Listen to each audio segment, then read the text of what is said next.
Purchase किया। और किसको देना है?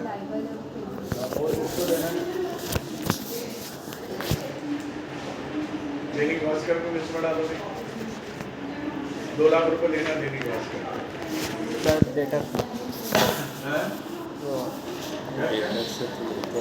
तो देना है। देना है क्रेडिटर देना है तो क्रेडिटर। भाजपा लौंडा से एक्टिवा खरीदी थी उधार में, उसके पैसे नहीं देना। क्रेडिटर। बड़े मोटर से कार खरीदी 15 लाख रुपए, उसको देना है। क्रेडिटर। बॉस ने पूछा नंदिनी जी बाजार का कितना देना बताओ, तो कौन से बताओगे? तो सारे आ जाएंगे उसको। तो आपने 15 लाख कार के भी जोड़ दिए तो उसको तो हार्ट अटैक आ जाएगा कि ये कहाँ से इतने सारे कम देना है। रिलेटेड जो भी खर्चे मतलब बिजनेस रिलेटेडली जो हमने उससे सर्विसेज लिया है और उसका उधार बाकी है। बस हम पहले से ही उसको 3 क्रेडिटर में अलग अलग कैटेगराइज कर देते हैं। ऐसे क्रेडिटर जिनसे माल और सर्विस खरीदी है, ऐसे क्रेडिटर जिनसे कोई खर्चा किया है, और ऐसे क्रेडिटर जो अदर क्रेडिटर है, ताकि बॉस को बताते समय हमारा बिल्कुल स्पेशली वो तो नहीं बताना है जो बाजार का देना है। बाजार का देने का मतलब ये होता है बाजार का तो सभी देना है, मगर उसके हिसाब से क्या चाहिए कि जिनसे हमने माल वगैरह खरीदा, लिखिए।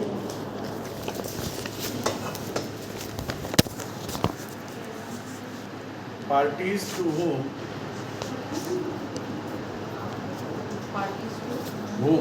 WHO जिन्हें money to be paid,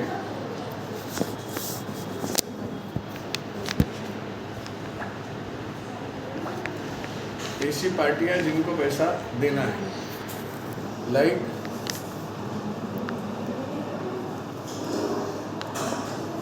syndicators for goods,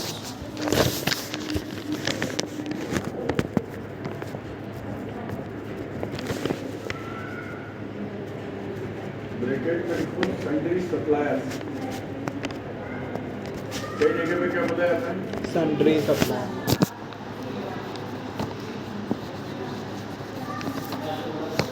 मतलब सप्लायर का कितना पैसा देना है ये स्पेसिफाई हो गया। फिर लिखिए syndicators for expenses।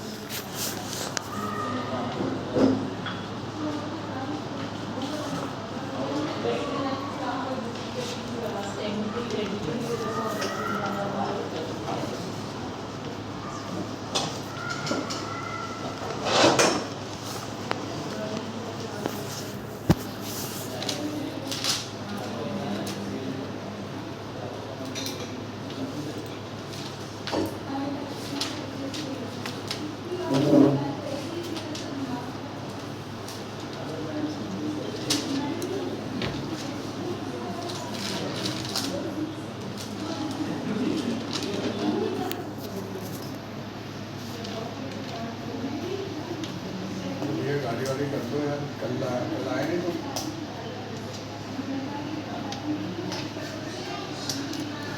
क्यों? अच्छा तो अभी निकल गया कि अभी? मेरी गाड़ी कर दो यार, आए। अरे गाड़ी बस के साइड देखो ना, तुमने कल भी नहीं कर सकते। पुणे में, अरे मैंने पुणे में आना पड़ता, मेरे को सुबह 9 बजे लेक्चर लेना है ना। बस के साइड में खड़ी हुई है, कल भी नहीं हुई, वो गंदी होती है। 4 दिन तो वैसे में नहीं था, अब तो कर दो उसमें।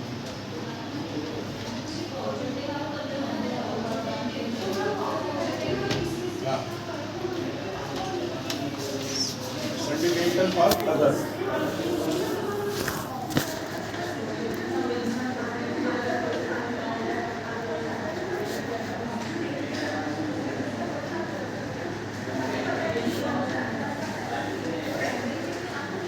एजिटीज syndicators में 2 होंगे, उसमें अदर रहेगा और goods.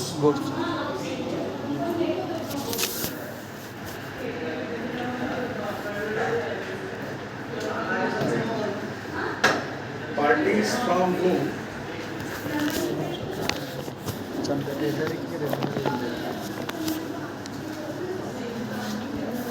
money to be received.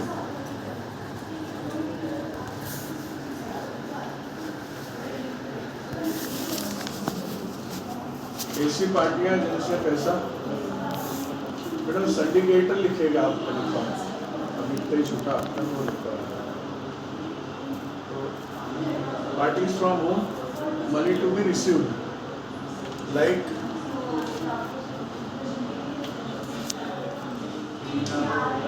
Syndicators for goods,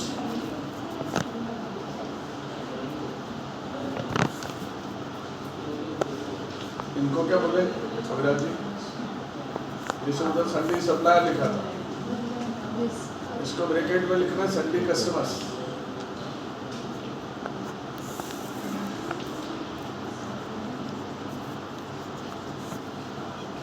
और संडी रेटर्स अदर्स।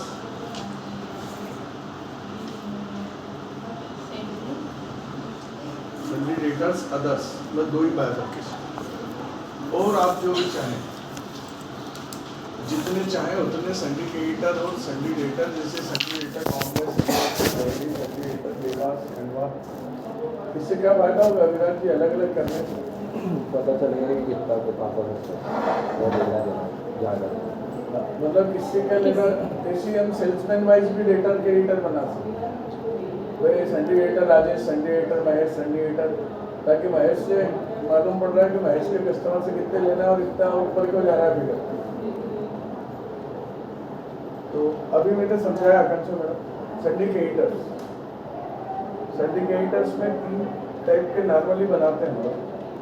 सिंडिकेटर तुम जिनको पैसे देना है, जिनसे देना है, क्यों देना है? क्योंकि हमने माल परचेज किया, माल के अलावा हमने जो भी आइटम जो उधारी में हाँ लिया है, मगर नैनी भास्कर को भी 2 लाख रुपए देना है, हाँ, क्यों देना? मतलब एडवर्टाइजमेंट के लिए, बट वो जनरल में चला जाएगा। पटेल मोटर को 15 लाख रुपए देना है, वो भी एक जनरल वाउचर में जाएगा, क्योंकि तो हमने- जाएगा तो सही। हाँ। इसके हम स्पेसिफिकली ग्रुप बना लेते हैं, जैसे syndicators for goods, goods, syndicators for expenses expenses, और सिंडिकेटर अदर। इनको अलग बनाना इसलिए पड़ता है कि जब बॉस ने पूछे कि अपने को बाजार का कितना देना है, तो आप टोटल नहीं बताओगे, totally बता देंगे। वहाँ पे आप क्या करेंगे? Clarification कर देंगे कि किससे आपके बात- पास ऑलरेडी ग्रुप है, बस किससे- सिंडिकेटर फॉर गुड्स ही बताना है उसको। फिर अगर और ज़्यादा की टोटल कितना, टोटल कितने तो फिर हम उसको तीनों को क्लब क्लब करके, करके, ठीक है? अभी लिख लीजिएगा आप उसको बाद हाँ, में। एजीटी सिंडिकेटर में भी क्या, जिनको हम अपने माल सप्लाई इनको माल सप्लाई और तो पैसा गवर्नमेंट को तो एक ही फिगर चाहिए सिंडिकेटर, सर्टिफिकेट्स का, मगर मैनेजमेंट को डिमांड के अकॉर्डिंग हम जितना ज़्यादा क्लासिफिकेशन करेंगे उतनी ज़्यादा रिपोर्ट हमारी फाइन ट्यून हो जाएगी। Classification is the thumb rule of accounting. क्यों सारा सर मीन्स उससे सब एक प्रॉपर पता पड़ता है कि क्रेडिटर है तो अपना जैसा अपन ने उसको बांट दिया कि हाँ ये गुड्स के क्रेडिटर है, ये अपने को आगे मतलब लॉन्ग टर्म वाले वैसे है। मतलब हम भाई डिसीजन कैसे लेंगे? अगर उसने सभी क्लब करके बता दिया कार और ये और जमीन खरीदी उसके उसके, तो वो बोलेगा वो रोज बोलेगा ना कि 70 लाख देना देना है, तो अरे भैया 70 कैसे देना है? सर 50 की जमीन ली थी ना अपन, तो उसमें क्लियर ही नहीं होगा, पता लगा माल उसको रोज अटैक आता रहेगा बॉस को, उसके हिसाब से तो 10-12 लाख लेना चाहिए बाजार को, और ये 70 रोज बता रहा है। तो यहाँ पे आपको अकाउंटेंट को भी ट्रेन करना है हमारे अकॉर्डिंग अविराज, मतलब हमारे हिसाब से उसको क्लासिफिकेशन बता दो कि भाई ये मेरे को ऐसा ऐसा चाहिए, जब ये मैं पूछूं तो ये बता, ठीक है? तो सिंडिकेटर में मैंने 2 ही लिखवा है, और आपको तो हर जगह पे क्या ध्यान रखना है, जितनी रिक्वायरमेंट है उतने ज़्यादा क्लासिफिकेशन करना है। गवर्नमेंट को तो ये 32 ग्रुप ही चाहिए इनके बिगड़, मगर लोग 100-150 ग्रुप बना देते हैं। मतलब सिंडिकेटर में 5-6 बना दिए, क्रेडिटर में 4-5 बना दिए, तो ये जितने चाहे हम उतनी लेवल पे ग्रुपिंग कर सकते हैं, सब ग्रुपिंग और सब ग्रुपिंग, और इतना सब करने की जरूरत हमें इसलिए कि हमारी रिपोर्ट जो है, जब बोले जब बटन दबाया विद इन सेकंड रिपोर्ट निकाल के देगा, नेक्स्ट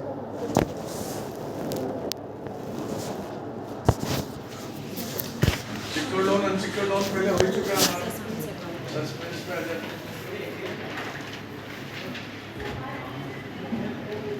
सस्पेंस में भी क्लियर करना है क्या सस्पेंस तो सस्पेंस में है ना क्या बनना सस्पेंस पता करना कि सस्पेंस में क्या है। जिसका नाम ही सस्पेंस है उसके लिए क्या वो क्लियर करना है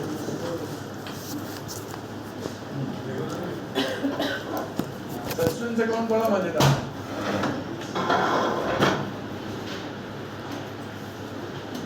विकाम में सस्पेंस के बारे में क्या पढ़ाया है ट्रायल बैलेंस मैच किया तो सस्पेंस में डाल दो। पक्की रट्टी रटाई लाइन है हमारे टाइम पे भी और हमारे टाइम आज अब ट्रायल बैलेंस में डिफरेंस क्यों आता है सर अपन ने अगर डेबिट क्रेडिट की एंट्री आप कुछ गलत कर दी ऊपर नीचे कर दी तो डेली में करके दिखाओ डेबिट की एंट्री गलत कि 1000 डेबिट और 10,000 क्रेडिट नहीं मतलब कुछ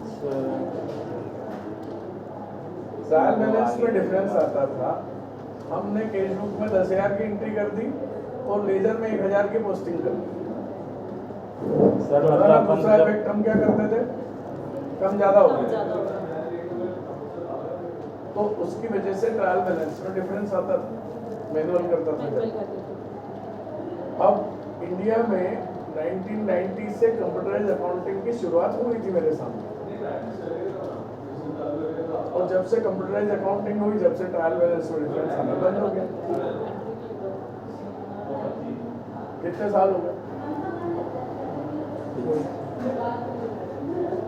33 साल हो गए भाई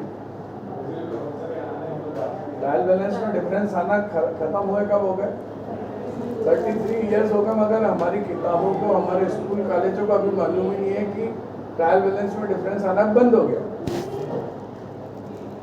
तो फिर सस्पेंस का तो मतलब ही नहीं हाँ मतलब आज के हिसाब से अपडेटेड नहीं होने की वजह से सारा जो नॉलेज है ना मतलब आज मैं किसी को काइनेटिक होंडा एम्बेसडर गियर चलाना सिखाऊं या उसके बारे में पढ़ाऊं सिखाने का तो सवाल ही नहीं होता उसके बारे में पढ़ा दूं तो क्या होगा आज वो एम्बेसडर तो पढ़ लेगा उसको लगेगा ये कार है रोड पे चल रही है उसका मालूम क्या है क्रेटा वगैरह क्या मतलब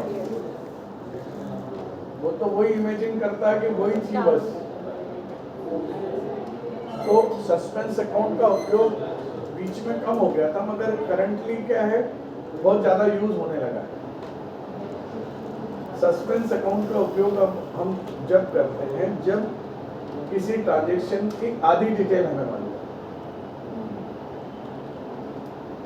पूरी डिटेल नहीं मालूम जैसे क्या हुआ बैंक में रोज एनईएफटी आते हैं हमारे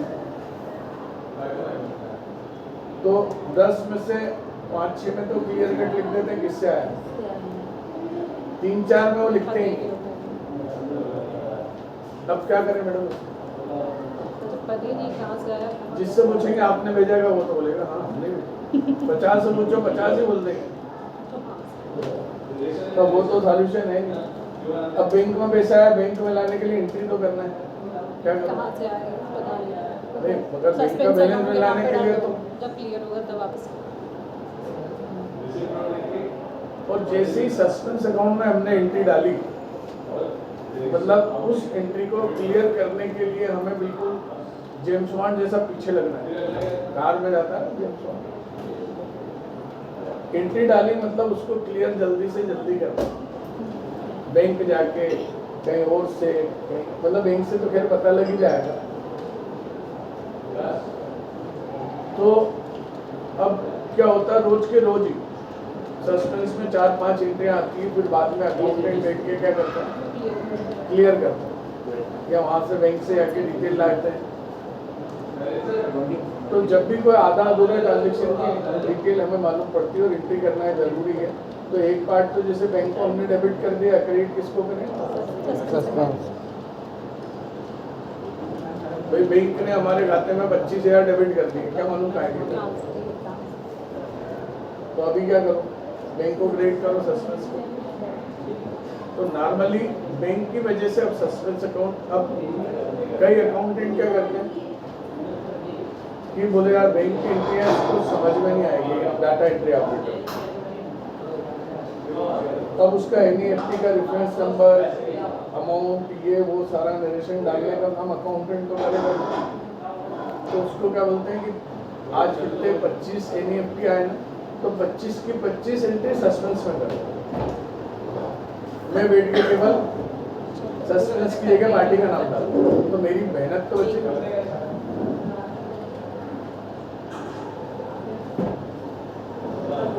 तो एनईएफटी क्या होते हैं दीपक? क्या रहा है?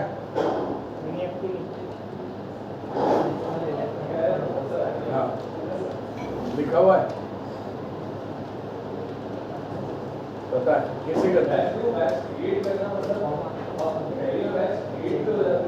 फॉर्म आता है उसका, एनईएफटी क्या होता है, आरटीजीएस क्या होता है? स्कूल कॉलेज वाले तो पढ़ाएंगे नहीं ना, जो काम ऑफिस में रोज होता है, ऑफिस का कानून नहीं आता है, बीकॉम वाला नहीं आता। क्यों? गवर्नमेंट ने सारे फैसिलिटी को धमकी दे रखी, एक भी चीज ऐसी पढ़ा दी बीकॉम में जो बाद में आके काम आई, तो उनको सबको नौकरी से निकाल दे।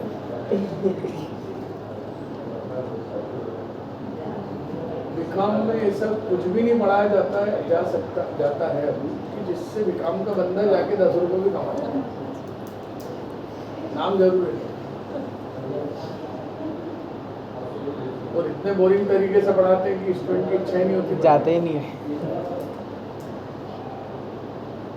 मतलब जिनको सीए बनना है वही ढंग से पढ़ते हैं, जो अलग से बहुत ज़्यादा स्कूल कॉलेज से 10 गुना ज़्यादा मेहनत घर पे करते हैं, वो लोग कोई वही लोग पढ़ते हैं। अदरवाइज उसको इतने बोरिंग, मतलब इतना नीरस कर दिया है बीकॉम को, उसका इंटरेस्ट खत्म हो जाता है। तो फिर भी डिग्री तो मांगते हैं बीकॉम की। हाँ, डिग्री तो मांगते हैं फिर भी। तो करो ना, डिग्री जैसे ही कर लो, और क्या बीकॉम, डिग्री तो चाहिए ना, ग्रेजुएशन की डिग्री तो चाहिए। तो बीकॉम की डिग्री के लिए करना क्या है? एक वो फीस भरने जाना और एक दिन एडमिशन करना। मैं थोड़ा सा पढ़ाकू लड़का था, कॉलेज वाले भी कभी कभार चले आते थे हफ्ते में 1 आध दिन रेगुलर। फिर जैसे एग्जाम का टाइम आ गया, साइकिल पे 2 दोस्त मिल गए, अजय सेन और सुनील। मैंने सुनील से बोला मंडे को आ रहा है ना कॉलेज? क्यों, मंडे को क्या है? अरे एग्जाम है ना भैया, फाइनल मंडे से का। क्या बोल रहा हूँ, फ्राइडे को मिले, और मैंने बोला भैया मंडे को एग्जाम है। फिर और यार मैं तो रोल नंबर ही नहीं लाया, तो वापस से आके दोनों जने कॉलेज में क्या कर रहे हैं, उसका रोल नंबर लेने फ्राइडे को। और फिर वो मेरे से क्या पूछता था, यार अजय अपन ने कौन कौन से सब्जेक्ट भरे थे?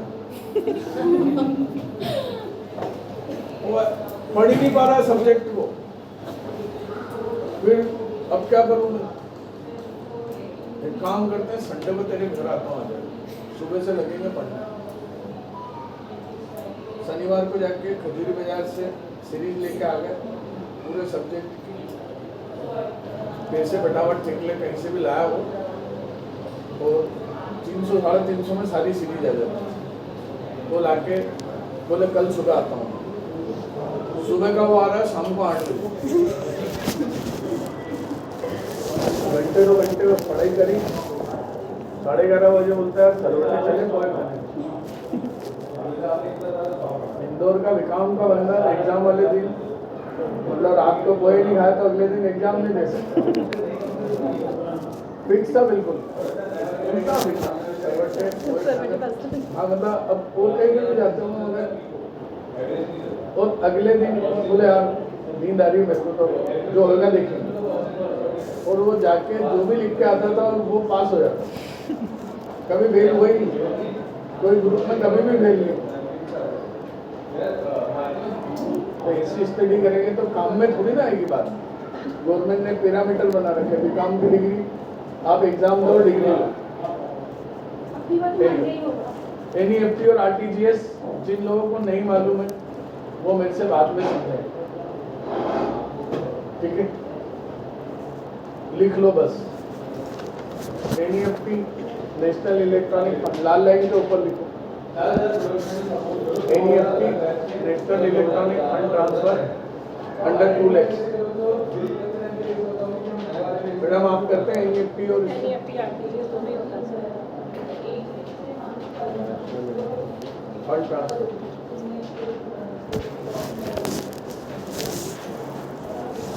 अंडर 2 लाख।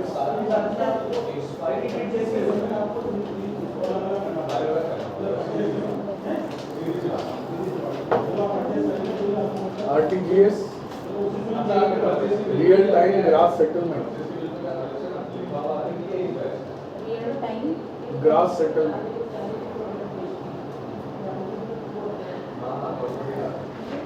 About 2 lakhs।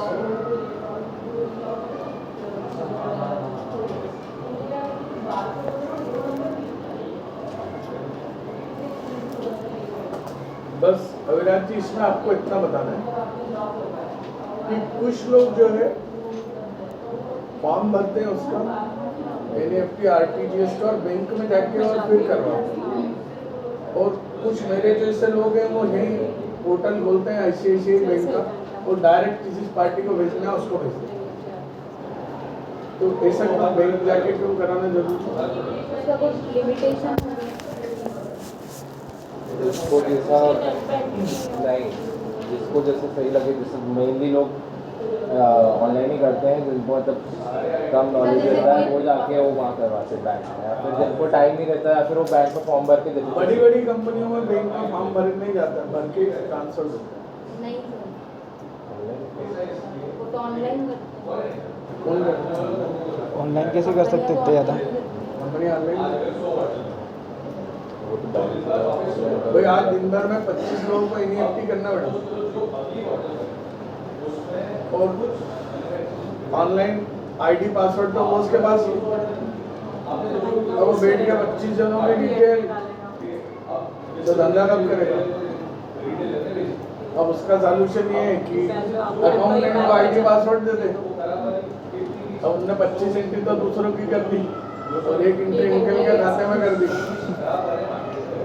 और एंट्री को एडजस्ट भी कर दिया, हाथ में तो उसके ही अकाउंट का काम, उन्हें कहीं पे भी घुमा फिरा के एडजस्ट कर दिया। फिर क्या करें? हाँ? स्टेटमेंट तो चेक करता है ना आदमी। कौन बॉस? हाँ, बैंक का स्टेटमेंट हाँ, हमारा तो होता है। आप करते हो, बॉस के पास में इतनी फुर्सत ही नहीं थी, वो बैंक का बस बैलेंस पूछता है अकाउंटेंट।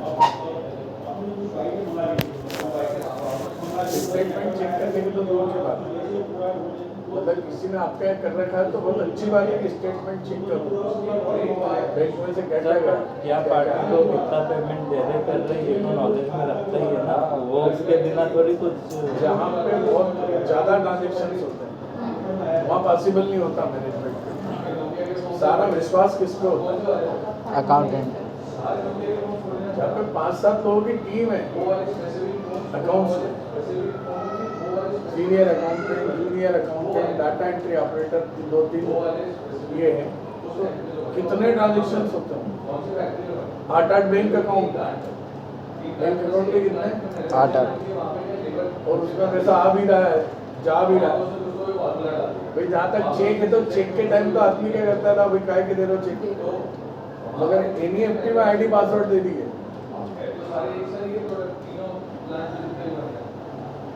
तो जहाँ पे अकाउंटेंट के ऊपर फेथ नहीं करता है, भाई अकाउंटेंट जो लोग हैं उन्होंने अपनी रेपुटेशन बनाई है, मतलब सुनने में ही नहीं आता कि अकाउंटेंट की वजह से बिजनेस डूब गया। सेल्स वाले जरूर रहते हैं डूबने वाले, वो यहाँ से सेल्समैन करते करते पार्टियों से संपर्क बना लिया, बाद में अपना बिजनेस डाल दिया और सारा सप्लाई इधर से लेके उधर करने लग गया, वो सब होता है। ठीक है, तो एनईएफटी बैंक जाके क्यों और ऑफिस से क्यों? अगर एक आध दो करना है तो बहुत सी कर देता है, बहुत ज़्यादा अगर फेथफुल अकाउंटेंट है तो फिर वो कर उससे करवा ले। ठीक है, तो सस्पेंस अकाउंट में क्या लाना है? ऐसी एंट्रियां जिनके आधी डिटेल है और वो कोई हमें परमानेंट एंट्रियां नहीं करना है, वो टेम्परेरी एंट्रियां रहेगी। ठीक है,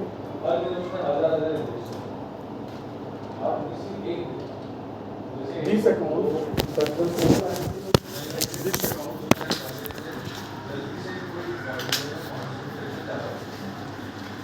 we can use for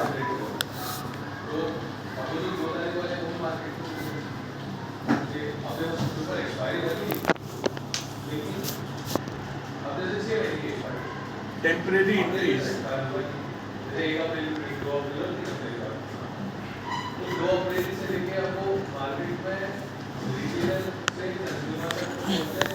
For undetailed transactions.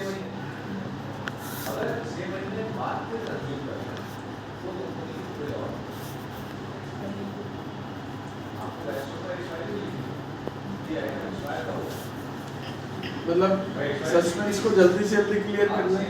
दूसरा, अगर कोई सस्पेंस की एंट्री छूट गई है तो सीए साइन ही नहीं करेगा बैलेंस शीट।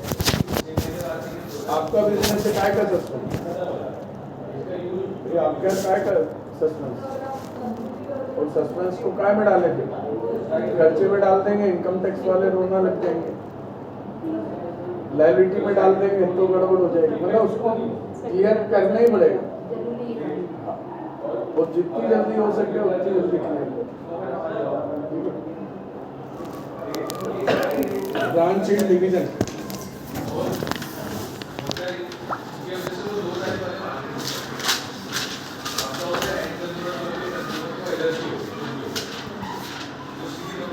अपने डेबिट क्रेडिट के लेक्चर हो गए सबके? दो चार लोगों के आपके हो गए, आपके हो गए दो जनों के।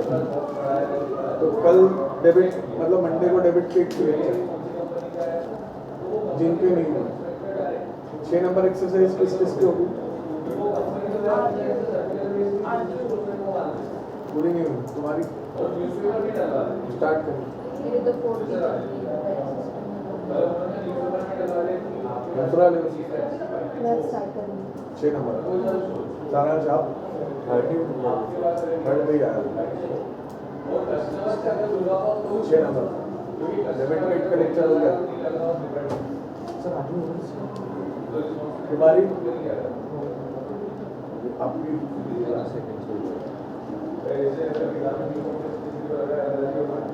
फिर मंडे को तो नहीं लेंगे, 1-2 दिन बाद ये लोग कुछ आगे बढ़ना तब ले लेते हैं।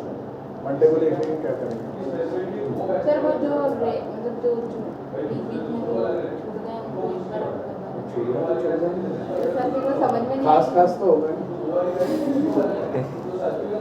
देख लेते हैं जैसे ये छूट गया वो भी देख लो, पढ़ाना तो है। Branch and division, branch and division जो ग्रुप दिया है, क्या होता है कि नॉर्मली ब्रांचों से हेड ऑफिस को पैसे लेने होते हैं। अब जिन पार्टियों से हमें पैसे लेना होते हैं उनको हम क्या में डालते हैं? सन्डी डेटर्स। भोपाल के डीलर से पैसे लेना है सन्डी डेटर, उज्जैन के डीलर से पैसे लेना है, देवास की ब्रांच से भी पैसे लेना है।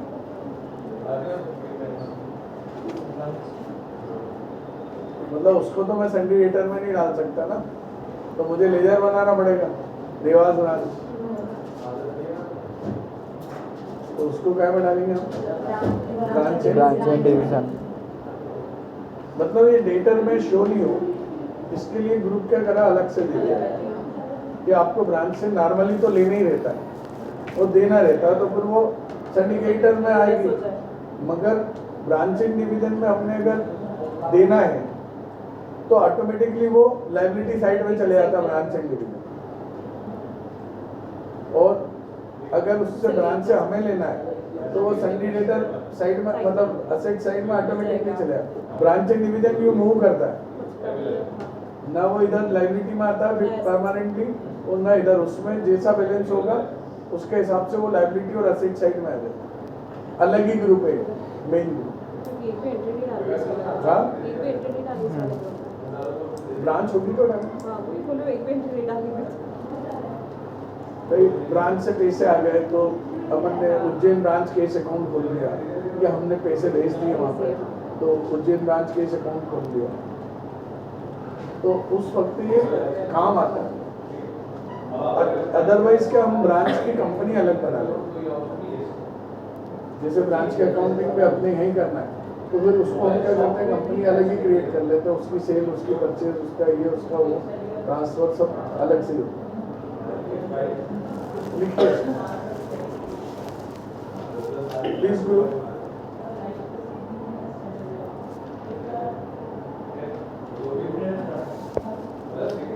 We can use for branch and divisions ledger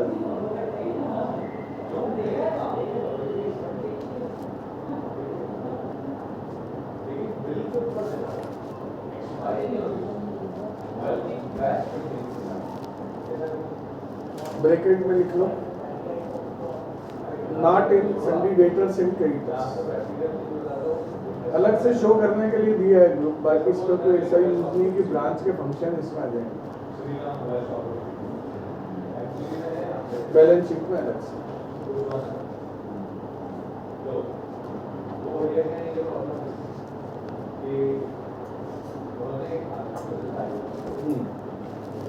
अब किस किस के कौन कौन से ग्रुप बचे हैं ये बता दो। शुरू से किस किस के बचे? Bank account, bank OCC, bank होगी। बैंक अकाउंट आपका नहीं हुआ। Bank account current asset, current liability और स्टॉक बैलेंस। बैंक अकाउंट नहीं हुआ तो फिर आपका एक ग्रुप किसने बनाया ये भी नहीं हुआ।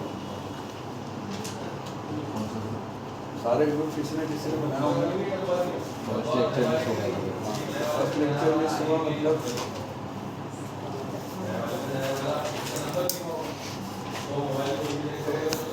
एक दिन के ग्रुप शुरू करूँगा तब आपके वो थोड़ा एक पूरी बैच का लेक्चर और मेरी प्रोविजन परचेज सेल अभी मेरा भी सब सेल परचेज सेल परचेज बचा हुआ ये पूरा जो आपने ट्रायल बैलेंस वगैरह पूरा बताया वो एक दो दिन में एक ही बीच में तो आपने कहाँ से लिखा मैंने लिखा था ना उस दिन मैं आ गई थी अगले दिन। तो मतलब आपका बेसिक भी नहीं बेसिक वाला फर्स्ट हाँ वो नहीं वो उसी दिन मैंने अब मैं लेक्चर लूँगा एक दो नए आ रहे होंगे तो साथ में बैठूँ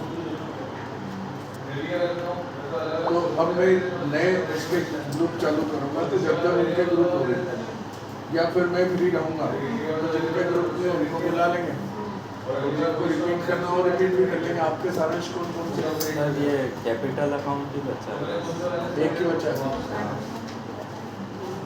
तो कैपिटल भी पूरा बड़ा लेक्चर है। हम इसको current asset, current liability, stock balance और बैंक अकाउंट। तो आपका उसमें कवर हो जाएगा। मैं नए को किसी को भी लूँगा तो पहला लेक्चर ही लेगा तो वो आप पढ़ेंगे। तुम्हारे अभी भी रह गया रिजर्व एंड सरप्लस, जब तक 5 साल का अकाउंटिंग का अनुभव नहीं होगा जब तक सामने आएगा नहीं। और जब भी किसी का लोन तब देख लेना तो ये मालूम है ये ग्रुप आज हो रहा है तो कल कौन सा आएगा, परसों कौन सा आएगा, तो ठीक है। और क्या करें फिर आज ये एक बार बता दो हमारे ग्रुप हो गया, इन्वेंटरी के लेक्चर हो गए, डेबिट क्रेडिट का लेक्चर हो गया, मतलब आप मेरे से आ जाते हैं। फर्स्ट मॉड्यूल की पूरी मेरा रोल जो है वो पूरा खत्म हो गया। आप लोग बढ़िया से एडवांस अटेंड करो, सिलेबस मिल ही गया होगा तो एडवांस में भी जैसे कोई बीच में छूट गया तो वो फिर आप वापस से करवा सकते हो। मतलब छूटेगा कुछ भी नहीं, उस तरह से डिजाइन है कि सब लिखा हुआ रहता है क्या क्या अपने को करना है। बेसिक में ग्रुप सारे लिख लिए, सारे ग्रुप क्लियर होना चाहिए। एडवांस में तो पूरा सिलेबस ही है और किसी भी चीज़ का कोई इंडेक्स नहीं एडवांस क्या ये फंक्शन आपका पहले हो गया और ये बाद में हो गया। ग्रुप में जरूरी ये है कि स्टेप बाय स्टेप होना चाहिए और वही बात है कि मॉड्यूल 1 पहले होना चाहिए, मॉड्यूल 2 और फिर मॉड्यूल 3 वो चल ही रहा। आपका इन्वेंट्री हो गया, 6 नंबर एक्सरसाइज पूरी चेक कर ली मैंने। डेबिट क्रेडिट में विद्वान हो गए आप लोग कि नहीं हुए?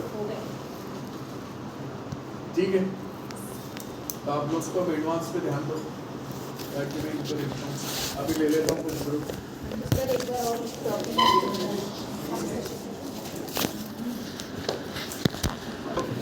समझा रहे थे